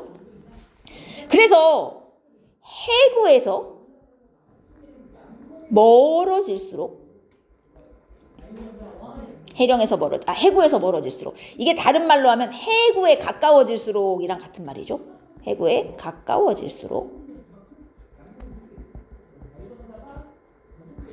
1. 지각의 나이가 많아져요. 왜냐하면 생긴 지 오래된 땅이니까. 그 다음 2. 퇴적물의 두께가 어떻게 되냐? 나이가 많은 땅일수록 뭐가 많이 쌓였겠죠? 퇴적물 두께가 두꺼워집니다. 그리고 3번 수심은 깊어져요. 일부는 이렇게 생각할 수 있어. 아니 선생님, 퇴적물이 두꺼워지는데 왜 수심이 깊어지나요? 퇴적물이 많이 쌓이면 얕아지는 거 아닌가요? 이게 해령에서 해구로 갈수록 이렇게 비스듬하게 가서 해구에서 소멸이 되는 형태거든요. 퇴적물이라는 게 쌓여봐야 1년에 몇 미리 정도 수준이에요. 그러니까 이게 수심이 깊어지는 효과보다 퇴적물 쌓이는 효과가 작아요. 그래서 퇴적물 두께는 일로 갈수록 두꺼워지는데 수심도 같이 깊어지는 거예요. 비스듬하게 해구 쪽으로 가니까 내리막처럼. 그래서 요 세 개의 특징. 그 중에서도 나 지금 해구에서 멀어진다고 썼어. 왜 아무도 나에게 지적하지 않아? 해령에서 멀어져야지. 해령에서 멀어지고 해구에서 가까워져야지. 해령에서 멀어지고 해구에 가까워질수록이에요. 멀어질수록 지각의 나이 많아지는 건 진짜 문제 잘 나와요. 특히나 이 그래프. 알겠죠? 근데 이제 이런 식으로 그래프를 그려줄 수가 있어요. 그렇다면 이쪽이 해령으로부터의 거리, 이쪽이 나이인데 그래프가 지금 이런 식으로 생겨 있는 거예요. 자, 이쪽이 A판, 이쪽이 B판. 두 판 중 발산 속도가 빠른 판은 누구냐? 이렇게 묻는단 말이죠. 두 판 중 발산 속도가 빠른 판. 누가 지금 빠른 속도로 이동하는 판입니까? 누구? A? 왜? 자, 이걸 잘 보셔야 돼요. 해령으로부터의 거리가 똑같은데 A판은 나이가 많아요. B판은 나이가 적어요. 이게 무슨 얘기냐? 똑같은 거리를 이동하는데 A는 오래 걸렸고 B는 쬐끔 걸렸다는 소리죠. 무슨 얘기인지 이해돼요? B가 지금 빠르게 움직이는 거예요. 오케이? 어떻게 파악하는지 알겠죠? 같은 거리만큼 가는데 A는 나이가 많아. 오래 걸렸어. 얘는 요만큼 갔는데 나이가 어려. 빨리 갔습니다. 알겠지? 이렇게 물어볼 수도 있어요. 좀 응용이 되면. 자, 하여튼 이 그래프는 되게 중요하니까 해령에서 멀어지면 나이 많아지는 걸 꼭 기억해 두세요. 해령이 제일 어린 땅이에요. 오케이, 좋습니다. 자, 다음으로 넘어가셔서 이거는 뭐 별거 아니고 그냥 상식인데 상식. 이제 지구에서 화산 터졌을 때, 지진 터졌을 때 특징이에요. 화산만 좀 정리하고 지진은 밑줄 치고 가면 돼요. 화산이 터지면요, 고체, 액체, 기체가 다 나옵니다. 화산이 터졌을 때 나오는 기체를 화산가스라고 하는데 화산재 주성분은 거의 80%는 수증기예요, 수증기. 이게 제일 많아요. 그 다음이 두 번째가 이제 이산화탄소. 그 다음이 뭐 이산화황 이런 수준인데 수증기와 이산화탄소가 80% 이상을 차지한다고 보시면 되고, 그 다음에 이제 액체로 흘러나오는 애가 용암이죠, 용암. 그리고 화산이 터지면 고체, 안에 이제 돌덩이 같은 것들이 팍팍팍 튀어나오고, 그다음 화산재. 재도 고체잖아요. 어쨌든 화산재부터 돌덩이까지 크기가 다양한 고체들이 막 튀어나와요. 요 화산 터질 때 튀어나오는 고체들을 다 통틀어 부르는 이름, 화산 쇠설물이라 그래요. 화산 쇠설물. 화산 쇠설물은 화산재처럼 아주 작은 알갱이부터 돌덩이처럼 겁나 큰 알갱이들까지 같이 포함되어 있어요. 전부 화산 쇠설물에 속하고, 화산 활동의 부정적인 영향. 이건 너무 당연하지. 화산 활동이 터지면 일단 인명 피해, 재산 피해, 뭐 부정적인 영향이잖아요. 그래서 인명 피해나 재산 피해, 뭐 이런 것들 여기 들어갈 것이고, 뭐 건물도 무너질 것이고. 그다음 화산이 터지면 화산재가 엄청 나오잖아요. 그러면 이 화산재가 하늘을 뒤덮어요. 그럼 이제 어떻게 되냐? 햇빛을 얘가 차단을 해. 화산재가 햇빛을 막아버려. 그럼 이 밑에 자라는 식물들이 햇빛을 못 받죠? 그 애는 농사를 망쳐요. 그래서 화산재가 햇빛을 차단하는, 이걸 우산 효과라고 하는데, 화산재의 햇빛 차단으로 광합성이 안 되는. 그래서 농사도 망하고, 그 다음에 기온이 떨어져가지고 식물들이 빨리 죽기도 하고, 왜냐면 햇빛이 안 들어오니까. 그리고 화산재가 또 하늘에 가득하면 비행기도 못 날고요. 비행기에 분진 같은 게 들어가서 단도직 공장 같은 것도 못 돌아가서 뭐 사회적인 경제적 타격도 있고, 뭐 이런 것들 다 단점이라면, 화산의 긍정적인 영향이 뭐가 있을까요? 화산의 장점 있나? 장점이 있나? 자, 얘가 화산재가 하늘에 있으면 나쁜 거지만, 이게 몇 년이 지나면 이제 땅에 가라앉죠? 이 화산재가 땅을 비옥하게 해주는 역할을 해요. 화산재가 땅을 비옥하게 한다. 그래서 나중에는 한 몇 년 지나면 양분이 풍부한 땅으로 바뀌어요. 그 다음 또 하나의 장점이라면, 화산이 터지는 동네에는 무엇이 있냐? 온천이 있어요. 그래서 온천 등의 관광자원 효과가 있습니다. 이 동네가 온천이 있다? 그럼 그 지역은 화산지대예요. 땅 밑에 마그마가 있어서 지하수가 데워져서 나오는 게 온천이거든. 그래서 이런 것들은 이제 장점이 될 수 있고, 우리 책으로 한번 가보시면 어디 있을까요? 완자에 뭐 물의 순환과 탄소 순환은 어려운 거 아니니까,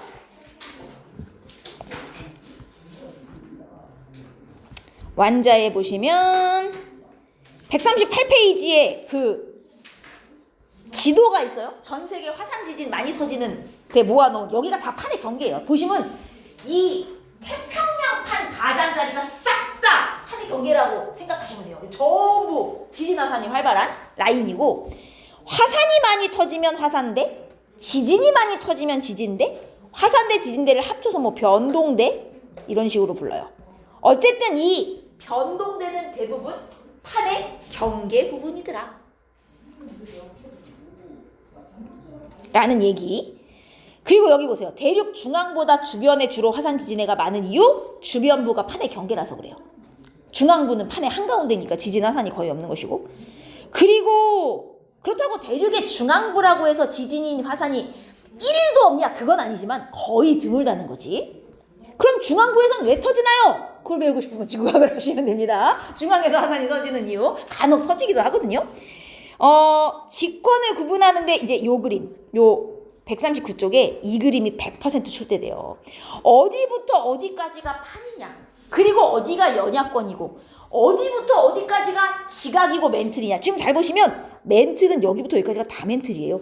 판의 윗부분부터 연해권까지 전부 싸그리 다 멘틀에 속하고 요만큼이 지금 지각인 거잖아. 대륙 지각은 좀 두껍긴 하지만. 그래서 어디까지가 멘틀인데 어디부터는 판이고 이거 ABCD 해놓고 물어봐요. 그러니까 이 구조 잘 기억하셔야 되고. 그 다음에 141쪽에 여러 가지 경계들이 쭉 나옵니다. 발산형, 보존형, 특징 나오는데 아까 표로 정리해 놓은 거 외워두시는 게 빠를 거고 요 오른쪽에 이 그래프 해령으로부터 거리가 멀어질수록 나이 많아지는 그래프 보이죠? 진짜 중요해요. 꼭 기억하셔야 됩니다. 보통은 이런 식으로 대칭적으로 해령에서 멀어질수록 즉 해구에는 가까워질수록 나이가 증가하고 있습니다. 꼭 기억하셔야 되고 그 다음 뒤로 넘어가면 142쪽 이제 수렴형 경계의 특징 수렴형 중에서도 요 봐요. 해양판, 대륙판 특징 다 나눠져 있어요. 여기서 일어날 수 있는 지각 변동 뭐 있냐 만들어지는 지형 뭐 있냐 지진은 1000발 10만까지 다 지금 구분해서 나와져 있죠. 다 외워두셔야 되고 보존형 경계도 외우셔야 되고 화산하고 지진 장점과 단점 쭉 있어요. 읽어보시면 되고 그 144페이지 지진도 환경적 피해, 사회 경제적 피해 이거 상식이죠. 읽어보시면 되고 정말 간혹 이상한 학교는 지진 시 대피로 옳은 것을 고르시오 뭐 이런 거 물어보는 학교 있어요. 그 학교에서 학습지에 있으면 외우시면 되고 자 우리는 지도로 좀 가겠습니다. 146쪽 자 전 세계 지도 여기 보이시죠? 이게 판과 판의 경계를 지금 표시한 지도예요. 친절하죠? 화살표가 얘네가 받고 있는 힘을 표현한 거예요. 1번이라고 표시되어 있는 데를 보시면 여기가 지금 아프리카예요. 그죠? 그리고 화살표가 양쪽으로 돼 있는 것으로 보아 얘 멀어지는 경계. 일단 이 1번은 발산 경계에 속한다는 건 알겠네요. 그렇죠? 근데 지금 바닷속에 있습니까? 육지에 올라와 있습니까? 육지에 있네요. 그럼 이름이 뭐라고 붙었겠어요? 무슨 열곡 혹은 무슨 열곡대 이렇게 붙어요. 바닷속에 있으면 해령이라고 붙고 얘가 아프리카 대륙이잖아요. 근데 지금 보시면 아프리카의 동쪽이죠? 동아프리카 열곡대예요. 요 1번이. 열곡대 중에서 발산형인데 육지에 올라와 있는 대표적인 발산형 경계 중에 하나고 얘가 멀어지면서 여기는 지진화산이 활발해질 거잖아요. 지금은 열곡대만 있지만 계속 나중에 멀어지다 보면 이 열곡대 사이로 바다가 흘러 들어와요. 이제 이게 바다가 되는 거예요. 새로운 이런 식으로. 그리고 여기가 동아프리카 열곡대. 그 다음 옆으로 한번 가봅니다. 4번이라고 표시되어 있는 이곳. 일단 가까워지는 화살표를 보아하니 수렴형이군요. 저기 뭐가 있는 곳이죠? 여기 뭐가 있는 위치예요? 여긴 유명하잖아요. 여기가 인도, 여기가 유라시아 뭐예요? 히말라야 산맥. 요 4번이 히말라야 산맥이에요. 그러면 얘는 지금 대륙판과 대륙판이 만나서 바다 밑에 있던 땅에 솟아오른 거란 말이죠. 그래서 이 윗부분이 이제 유라시아 대륙, 유라시아 판이고요. 요 아래쪽에 보시면 이렇게 길게 표시된 이게 뭐야? 여기 이렇게 길게 표시된 이게 하나의 판인데 얘가 인도 오스트레일리아 판이에요. 근데 많은 학생들이 지금 이 판을 보면 선생님 바다가 더 많은데 해안판 아닙니까? 바다에 잠겨 있다고 다 해안판이 아니에요. 얘 대륙판입니다. 이 대륙판과 이 대륙판 두 개가 지금 만난 거예요. 그래서 지하에 있던 밑에 있던 땅이 솟아오른 여기가 히말라야 산맥 위치고 그 다음 조금 더 오른쪽으로 가시면 5번. 자, 여기 우리나라가 보입니다. 일본 앞쪽에 요렇게 이거 지금 일본 바다 태평양 앞에 긴 해구가 바닷속에 있어요. 이게 일본 해구. 그리고 이 일본 해구 안쪽에서 화산 터져가지고 생긴 이 일본 이게 호상열도예요. 해구 방향하고 호상열도 방향이 이렇게 나란하죠. 해구를 따라서 화산이 터져서 그래요. 그래서 잘 보시면 일본은 세 개의 판이 정확히 맞물리는 위치에 있어요. 그러다 보니까 화산과 지진이 활발하죠. 요게 유라시아 판, 태평양 판, 이게 필리핀 판인데 이게 지금 잘 보시면 제가 여기에 지진 화산 위치를 표시해 줄게요. 지진만 표시해 볼게요. 지진도 천발 지진, 중발 지진, 신발 지진 있잖아요. 여러분 표시 안 하셔도 돼요. 문제에 이렇게 나온다는 거예요. 내가 이거를 천발 동그라미로 갈수록 시인발 깊은 지진이라고 치고 자 지진이 표시되면 이런 식으로 표시가 돼요.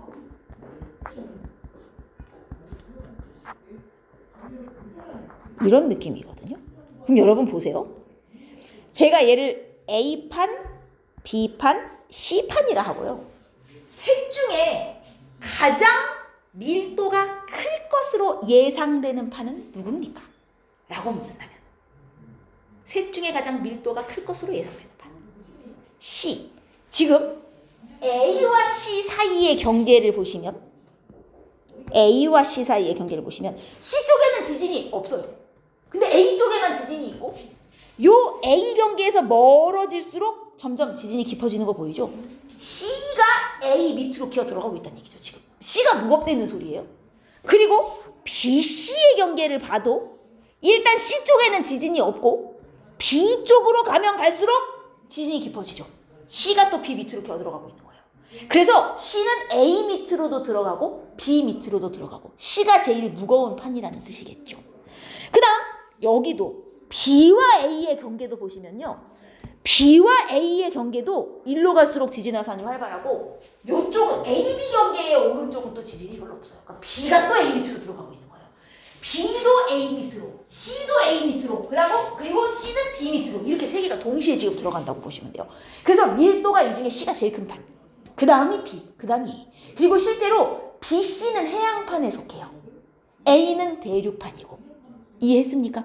그래서 같은 경계여도 여기나 여기는 대륙판 해양판의 서비평 경계인데 반해 여기는 해양판의 서비평 경계에 속해요. 이해되었나요? 오케이, 좋습니다. 자, 그리고 또 쭉 가시면 여기 3번 위치. 자, 화살표가 특이하죠? 비스듬히 가고 있네요. 가까워지는 것도 아니고 멀어지는 것도 아니고 이게 무슨 형? 이게 보존형 경계. 요게 보존형. 그리고 보존형 경계 중에 제일 유명한 보존형 경계가 바로 이 3번이에요. 북아메리카에 있는 제가 바로 산안드레아스 단층이에요. 엄청 커요. 쟤는 지금도 얘네가 땅이 조금씩 움직이고 있어가지고 지금도 1년에 몇 센치씩 계속 어긋나는 중이라서 지진이 계속 있어요. 근데 화산은 안 터지죠. 보존형 경계니까. 여기가 산안드레아스고요. 그 다음에 이제 여기 6번. 이게 남아메리카. 요쪽이 이제 태평양인데 남아메리카 판과 여기 태평양판 중에서도 이쪽이 태평양판이고 또 여기는 코커스판인가 이름이 이 두 개의 대륙판과 해양판이 만나요. 보시면 수렴 중에서도 이게 해양이고 이게 대륙이니 이쪽으로 해양이 대륙 밑으로 이렇게 기어 들어가는 중입니다. 그래서 지질화산은 요 라인에 활발해요. 여기에 뭐 있어요?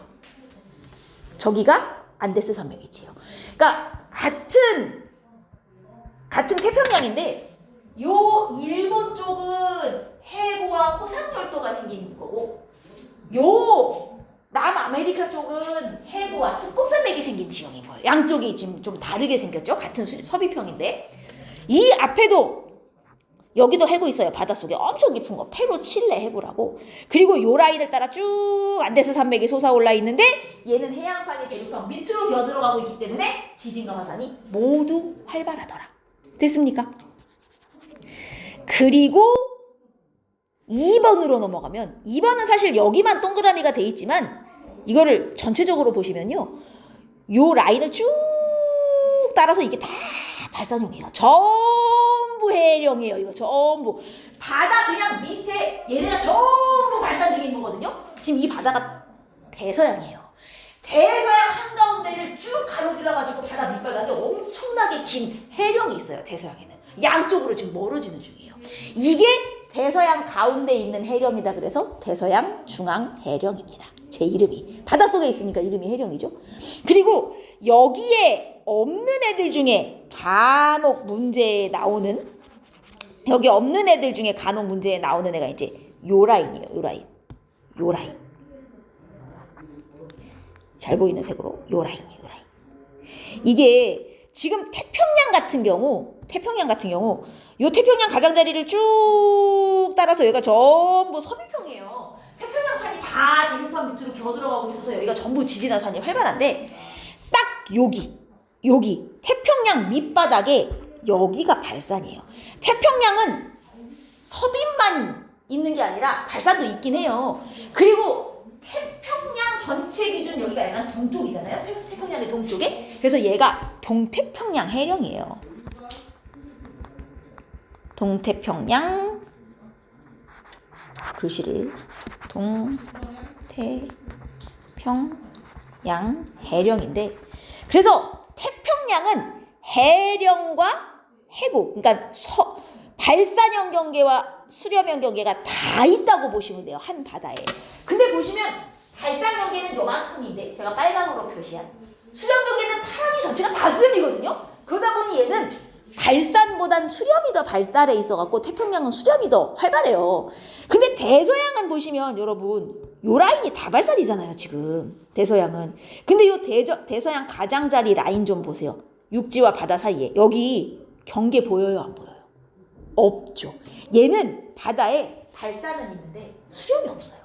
그래서 대서양 같은 경우는 지금 계속 커져요. 수렴하는 데가 없어. 근데 태평양은 수렴이 훨씬 크잖아요. 쟤는 지금 작아지는 중이에요. 현재 크기가. 없어지는 게 더 커요. 그러면 이게 옆에서 보면 이제 이런 느낌인 거예요. 태평양 같은 경우는 해령에서 발산하여 해구로 소멸이 돼요. 해령에서 발산하여 해구로 소멸이 돼요. 여기 이제 대륙판이고 바다고. 얘는 해령과 해구가 다 있는 태평양은 이런 느낌이라면 대서양은 발산은 하는데 섭입이 없는 거예요.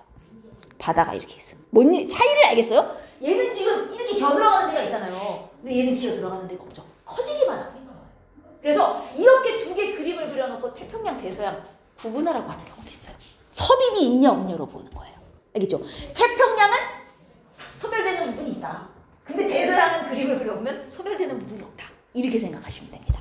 이해했죠? 오케이. 그래서 여기 그림에 나와 있는 몇 가지 경계들은 중요하기 때문에 지도상에서 위치도 배워둬야 돼요. 이름하고 위치. 얘가 무슨 뭐 해구냐, 얘가 무슨 산맥이냐, 요 정도는 구분해야 됩니다. 지도 나왔을 때.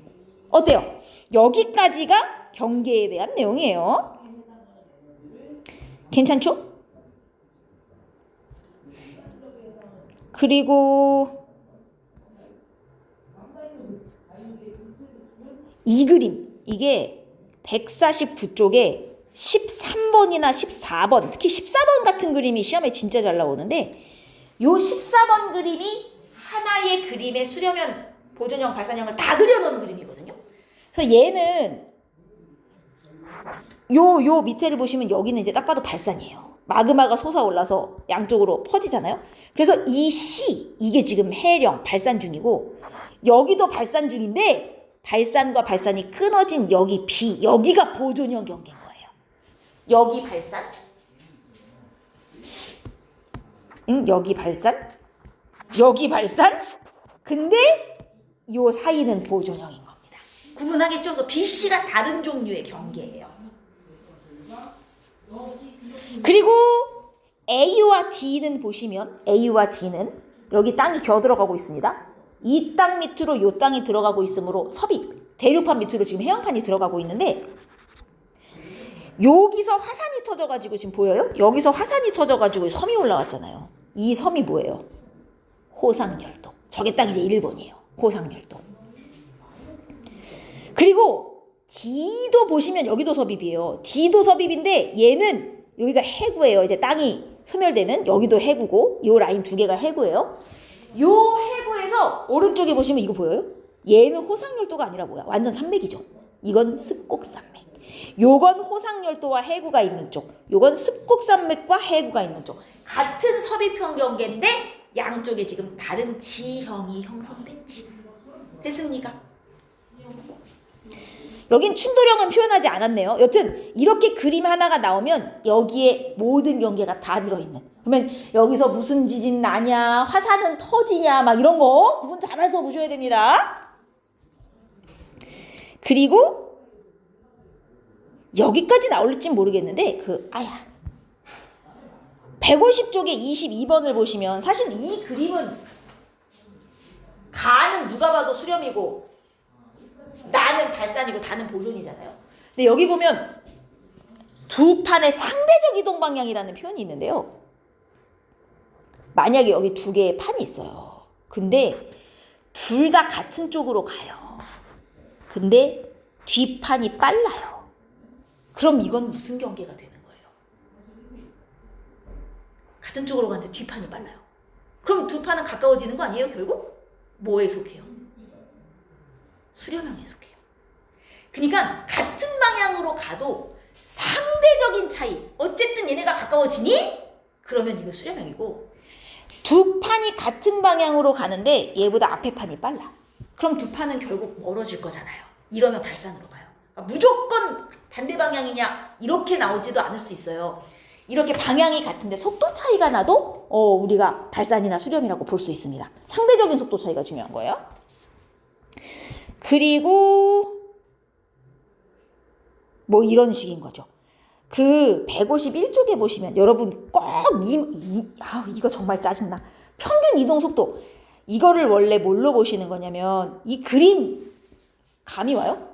여기가 딱 봐도 태평양, 여기가 대서양이다 이거예요. 지금 보시면 A가 색이 여기가 빨간 곳, 색 빨갛게 돼 있는 데 있잖아요. 여기랑 빨간 데가 나이가 빵살, 여기가 지금 발산경계 해령이에요. 해령에서 땅이 생겨가지고 양쪽으로 이렇게 멀어지는 그림이란 말이죠. 그래서 A는 아까 동태평양 해령, 태평양 동쪽에 조그맣게 있는 해령이고, B는 이게 대서양 중앙 해령. 그래서 보시면 해령에서 멀어질수록 얘네가 다 나이가 늘어나거든요. 근데 A쪽 판하고 B쪽 판하고 지금 누가 발산 속도가 빠르냐고 물어봤는데 이거는 무조건입니다. 태평양 같은 경우는 발산도 하면서 동시에 이쪽에서는 수렴도 하죠. 양쪽에 다 있잖아요, 경계가. 근데 대서양은 아까 기억나죠? 발산은 하는데 여기 수렴이 없어요. 자, 그러면 발산과 수렴이 모두 있어. 여기선 밀어내고 여기선 땡기는 판이 있고, 발산은 하는데 수렴이 없어서 미는 힘에 의해서만 움직이는 판이 있어요. 어느 쪽이 이동을 빠르게 할 것 같아요? 발산, 수렴형 경계가 다 있는 판, 발산만 있는 판. 어디가 속도가 빠르겠어요? 여러분, 발산, 수렴이 다 있다는 건 무슨 뜻이냐면 여기가 해령이잖니? 그러면 여기서 마그마가 솟아 올라갔고 새 땅이 생기고 끊어지고 그럼 가운데서 땅이 생기면서 자꾸 얘를 옆으로 밀어내는 거잖아요. 그래서 이 땅들이 옆으로 이렇게 점점 움직여가지고 가는 거예요. 근데 이쪽에 해구가 있잖아요. 해구는 가만히 있겠어요? 이게 비스듬하기 때문에 해구는 이쪽에서 땡기는 거예요. 그러니까 해령과 해구가 둘 다 있다는 건 미는 힘, 땡기는 힘을 두 개 다 받는 거고요. 해령만 있다는 건 미는 힘은 있는데 땡기는 힘은 안 받고 있는 거예요. 힘을 하나만 받는 거예요. 그럼 상식적으로 누가 속도가 빠르겠냐고요. 두 개 받는 애가 빠르죠, 힘을. 그래서 해령, 해구 두 개가 다 있는 판이 둘 중에 하나만 있는 판보다 이동 속도가 빠르다. 이렇게 생각하시면 돼요. 둘 다 있는 판이 속도가 빠르다. 왜? 얘는 미는 힘, 땡기는 힘을 다 받아. 근데 해령만 있으면 미는 힘만 받아. 두 개 힘 받는 애가 빠르구나. 이렇게 무조건 생각하시면 됩니다. 이동 속도 차이를 물어보면. 알겠죠? 오케이. 여기까지.